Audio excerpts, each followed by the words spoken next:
Hello and welcome to another motorcycling video. As you can see, this one is called Carbon Intensity, and as best I can understand that in how it relates to motor vehicles is that it is a measure in hundreds of grams per kilometre of the amount of carbon emitted by individual vehicles. Now I'm prompted to make this video because of an article I read by Catherine Fisk, who's a motoring journalist. This was in December of 2024, so the information I'm giving you is relevant in December 2024. She's a motoring journalist, and she talked about a report that was released by the National Transport Commission recently, that had studied 17 million cars registered in Australia, that is new cars, since 2003 to 2023. Before we get to that, a little bit of history. In 2013, when the Conservative government of Tony Abbott was elected, the Conservative Liberal government that is, with Tony Abbott as the Prime Minister, was elected, they began implementing their policies, and in or around 2014 or 15, they told the three remaining motor vehicle manufacturers in Australia, that is Holden, Ford and Toyota, that they would no longer pay any subsidies to those companies to continue to produce their cars in Australia. At the time, Holden, which was part of General Motors by then, had become General Motors Holden, were producing the Commodore, which was a family sedan that came in 4-cylinder versions, 6-cylinder and 8-cylinder, and was offered as a sedan and a station wagon. Ford were producing the Ford Falcon, which was a 6-cylinder and 8-cylinder family sedan that came in a sedan, station wagon and utility, or ute as we call them. There were also Commodore utes, I should have mentioned, and Toyota were producing the Camry Hybrid, similar to the one that is now marketed, but they were produced in Australia, and as well as being sold in Australia, were available to be exported. The companies thanked the government very kindly for the withdrawal of the subsidy and said, well, without the subsidy, there's no reason for us to continue to produce cars in Australia, and one by one they closed their factories.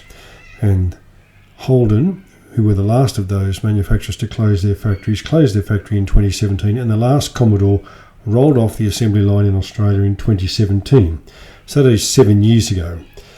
Bearing that in mind, Commodores and Ford Falcons are still in the top 10 of all of brands of cars that are on our roads. And why that matters is to do with this carbon intensity, which I'll explain when I discuss the National Transport Commission survey a little bit further down. But before I do that, I thought I should look a little bit at why these cars are still on the road and why people keep them for so long. Now, one of the things about cars in Australia is that people keep them, and people buy them and keep them for a long time. The Bureau of Statistics estimates that a car has a life of about 15 years in Australia. Now, that doesn't mean that it has the same owner, it just means it's about 15 years between purchase and the time it finally goes off the road. Obviously, because that's the average, some cars are not going to make it to the 15 years, and there are going to be cars that are on the road much longer than the 15 years, but 15 years is about the average. So if the last cars rolled off the assembly line in 2017, those cars have still got about 8 years left in their life cycle if they survive till the average. One of the reasons why people keep their cars so long is simply the cost of replacing them. In their heyday, Commodore and Falcon probably had about 50% of the market between them. They sold literally hundreds of thousands of their models of the Falcon and the Commodore. And they did so because at the time you could probably get one drive away for about $40,000. Now, for comparison purposes, the mid-spec 2025 Toyota Camry is $47,500. For further comparison, in the latest edition of the NRMA motoring magazine, The Open Road, the NRMA, for those who live outside New South Wales, is an auto club. It reviewed 11 cars in its most recent edition, and 10 of those were $55,000 or more.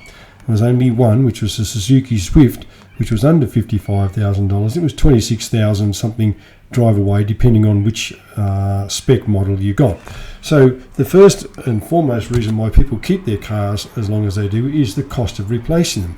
If the average cost of a vehicle now is $55,000, and you're financing that at 10%, which is what the 10.5%, which is what the ABC said the other day when they talked about the government plan to give cheaper loans to people who buy electric vehicles. That works out a lot of money in repayments over the life of the loan. A second reason why people keep these Holdens and Commodores and Ford so long is because they sold so many of them there, and they were made in Australia and they were made for Australian conditions. Then there are parts everywhere. Even now, 7 years after they stopped producing them, you can probably go to a wreckers somewhere and find a part for your Commodore. You can probably go to a wreckers and find a part for your Ford Falcon. And on top of that, you could go to almost any garage where there was to use the crude term, grease monkey, but a mechanic, and he would be able to look at your car and get it fixed and get it back on the road fairly quickly. They're not to say they were good cars or great cars or even wonderfully reliable cars. It's just they were relatively simple cars to work on, and because there were so many of them, parts were easy to get. Over the years leading to their decline in the end of production in 2017, the country had stopped buying them in the hundreds of thousands, and it wasn't buying them in barely the tens of thousands, because Japanese cars had got better, Korean cars had come on the market, and people's tastes had changed. So the cost of replacing the car, the fact that it was built for Australian conditions, the fact that mechanics could work on it anyway, and the fact that you could find parts for it easily were all reasons to keep it a long time. Now, as part of her research, Catherine Fisk spoke to one fellow who owned a 1996, so that's nearly coming up on 30 years old, XH Ford Falcon Ute. Now, back in those days, the Utes were based on the same chassis and wheelbase and basically everything about them except the body was the same as the sedan or the station wagon. It was the same engine, it was the same transmission, and they drove and handled like cars. And the reason this guy still keeps this is because it drives and handles like a car. It doesn't feel like a 3-ton monster.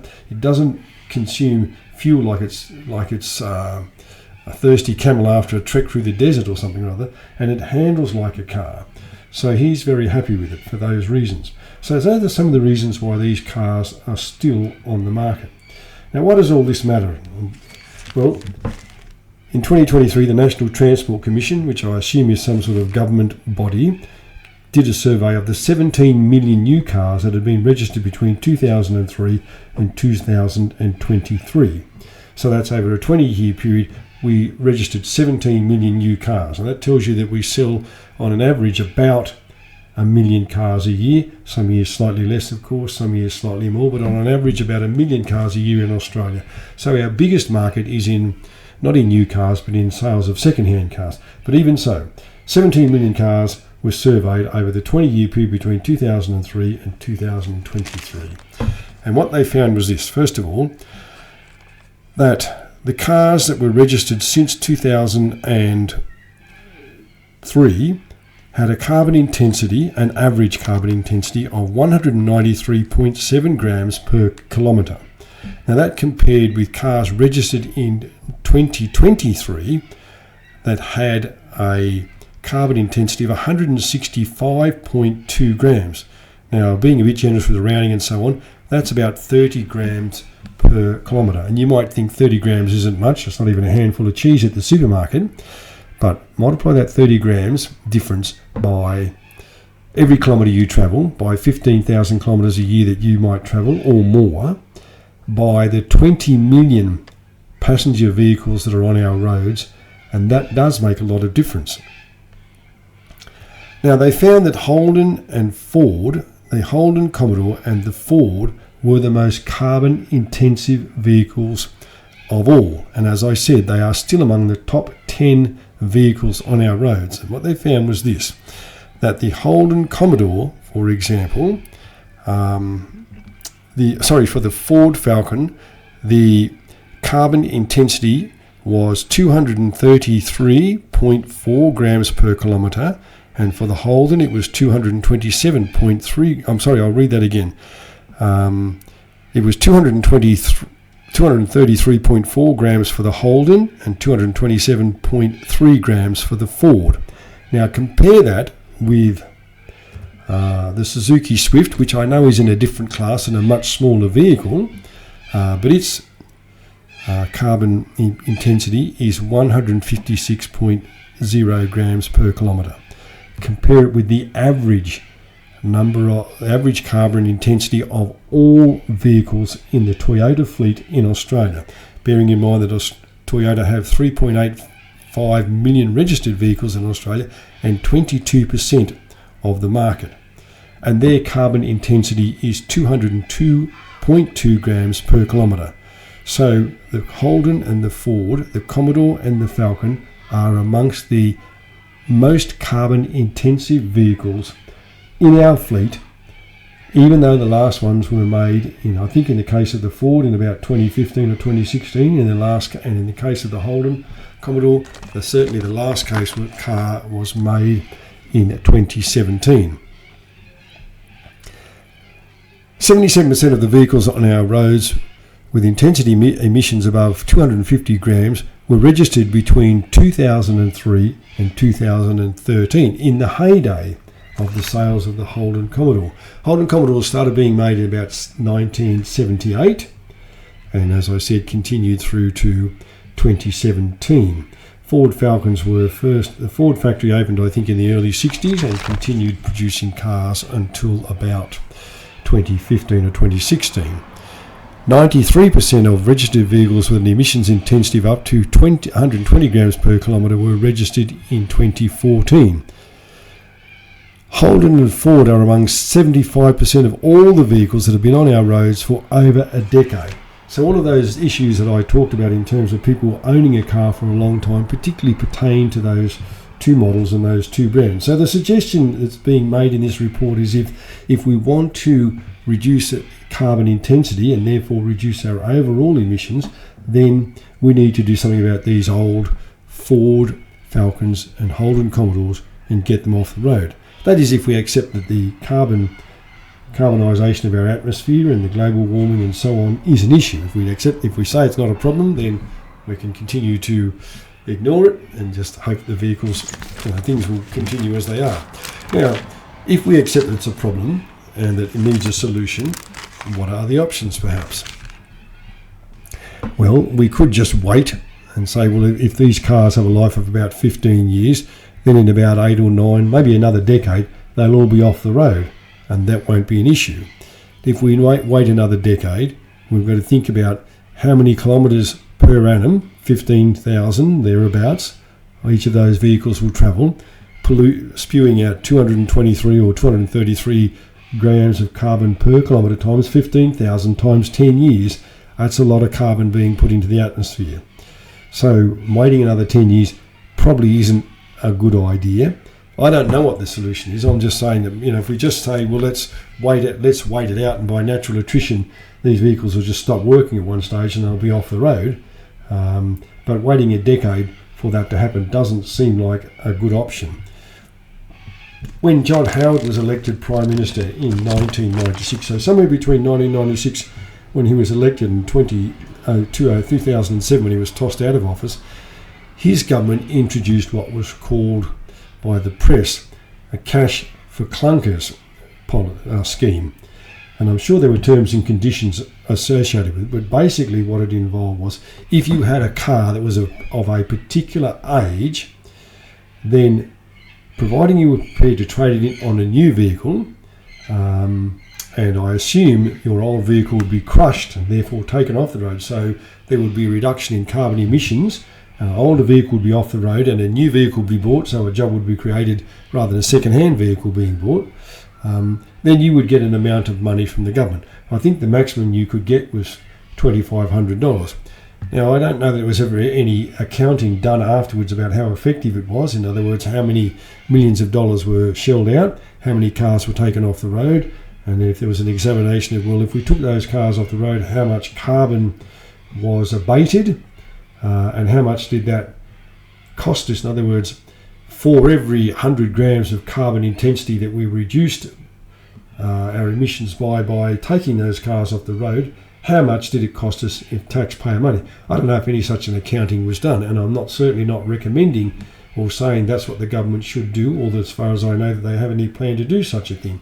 But I'm saying that scheme did exist at one stage, and I know that the similar schemes existed in a couple of other jurisdictions. I think, for example, it was done in the United States, and there was also something similar done in the UK. Some of the other things that are worth considering about carbon intensity is that in 2013, 24% of all sales of new cars, that is, were small cars.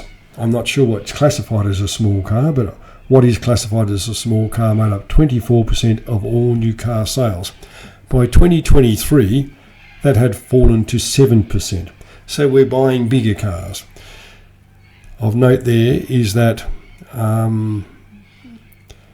the average car footprint has gone from 8.29 square metres to 8.78 square metres, and that our preference for SUVs and such vehicles, similar vehicles, that is 4x4 utes and so on, is such that they now make up 59% of all sales, and we have 6.5 million of them on our roads at the moment. And that leads me to mention the video I made not so long ago about do people buy the car they want, or do people buy the car that the dealer wants to sell them? Many people are driving in large SUVs and also 4x4 utes, and the manufacturers will always point to the sales figures and say, well, those are the cars that sell well, so that's what we make. And many consumers might also say, well, they're the only cars you make, so that's what we have to buy. There are no sedans anymore. There are very few small hatches. There are no sub $20,000 cars anymore.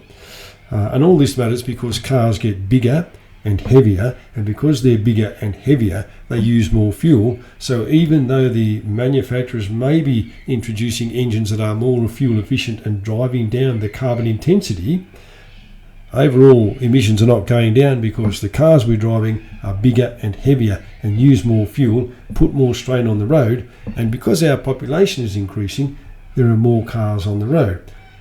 More people means more cars. It means more people need to get around. They want to get to work, they want to be able to go do sorts of recreational activities on the weekend, and generally that involves owning a car. And as I've observed many times, many Australian families are 2-car families, and some are even 3-car families. Now, what am I saying here? Am I saying that everybody who owns a Holden Commodore that was built somewhere between 1978 and 2017 should voluntarily drive their car to the nearest wreckers and say, well, that's it. It's a filthy old, polluting, dirty old car from a bygone era, and it's got to go? No, I'm not saying that. I'm pointing out to you that all I'm doing is reporting the results of a study done by the National Transport Commission and reported by Catherine Fisk. If we're looking and saying, well, why aren't our emissions going down?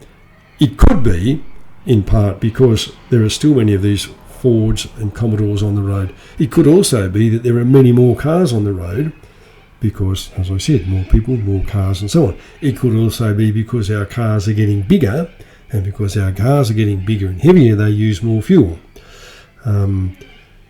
Am I saying to people that you no longer have the right to drive a Commodore or a Ford Falcon? No, I'm not saying that at all. All I'm doing is, as I said, reporting this study and saying that they have found that there are still, they didn't give a figure in terms of how many cars there are, but there still would be significant numbers of Commodores and Ford Falcons that were made in a bygone era when fuel efficiency wasn't as important, when things like the new vehicle emission standards didn't exist. There are still many of those cars on the road, and they contribute significantly to our carbon emissions. Now, to be honest though, most of our emissions, 70% or more of our emissions at the moment, come from coal-fired power stations. We need coal-fired power stations to generate electricity, and the government and the opposition have plans to either transition to renewable energy, or in the case of the opposition, nuclear energy. This is not a discussion about either of those because I don't know enough about it, and it's not the purpose of this discussion, but there are plans for both of those. They say both of those transitions will result in reduced emissions. as it stands at the moment, transport represents something like 20% and rising, because as renewables come in, the emissions from the coal-fired power stations decline, and as renewables come in, therefore the electricity generation becomes a bit cleaner. But transport represents about 20% of our emissions at the moment and rising, and it's rising because, as I said, more people means more transport. People need to get around, whether they get around by public transport, it still emits carbon, or they get around in their car, the end result is still the same. It's just the amount of carbon per individual. If there's a whole lot of people on a train, obviously the carbon's spread over a lot more than if there's one person in a 3.5 tonne ute that's consuming 16 litres of fuel per 100 kilometres or something like that. But so 20% of rising comes from transportation of all sorts, that is land, sea, rail and air. 60% of that 20%, and rising dramatically, is from light vehicle and light passenger vehicles that are driven by Australian motorists. And that is because, as I said, the number of people in Australia is rising. The population is now 27.5 million, and we're looking at 31.3 million by the 2030s. The number of people is rising. The number of people rising means more people need to get around. Because more people get around, they need more transportation. Most people still want a car to be able to get around on the weekends under their own steam and by their own means, rather than relying on public transport. Our cars are getting heavier, using more fuel and all that sort of stuff. So transportation and light vehicle and light passenger vehicles and light commercial vehicles represent a what's the word for it?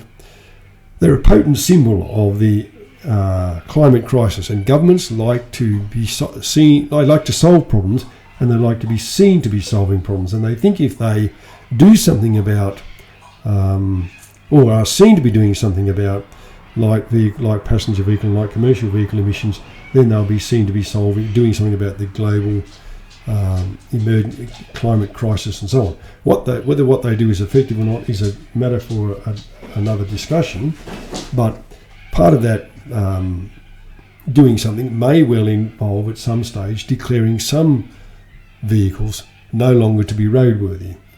So it may well be that the government comes up with a plan to say to you, well, if you trade in your old clunker, we'll give you some money. If you don't do that, we'll just declare your car unroadworthy and have it taken off the road and crushed.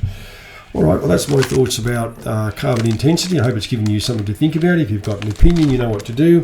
Thank you for watching, and I will respond to your comments when I become aware of them, and talk to you when I'm making the next motorcycling video.